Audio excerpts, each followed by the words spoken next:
In an industry that's constantly trying to convince millions of people to constantly shrink themselves, this can be very problematic. We cannot look at things in isolation. We have to consider the whole picture, which includes the person. So I want to point out that CICO is obviously law. Obviously, sometimes eating less and exercising more is the right advice. So let's look at an example as to why eating less and exercising more will not typically always work. Alright, so we've got a hypothetical individual eating 2,000 calories and training 6 times per week. Let's say that individual recently hit a plateau with their weight loss.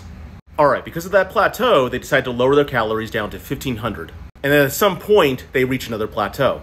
At this point, they decide to go down to 1,200 calories. Let's say that person now reaches another plateau. They're not losing weight and they're staying the same. So now that individual lowers their calories to 800 per day. So if we're following the logic of a blanket statement that basically says eat less and exercise more, at what point do you stop? When it comes down to sustainable long-term fat loss, we do have to consider more than calories in versus calories out, as I have pointed out here.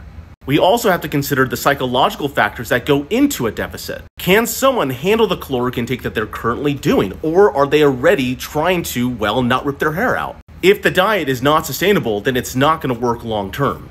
Beyond psychological factors, we also have to consider internally what's happening to these individuals. A deficit is a stressor on our body, and our body can only handle so much stress until it begins to fight back. When we have too much stress, the body can respond in very negative ways, which are outlined in this photograph. Now, I've made videos before talking about how eating more can actually help you lose fat loss, which has to do with the fact that it is lowering cortisol.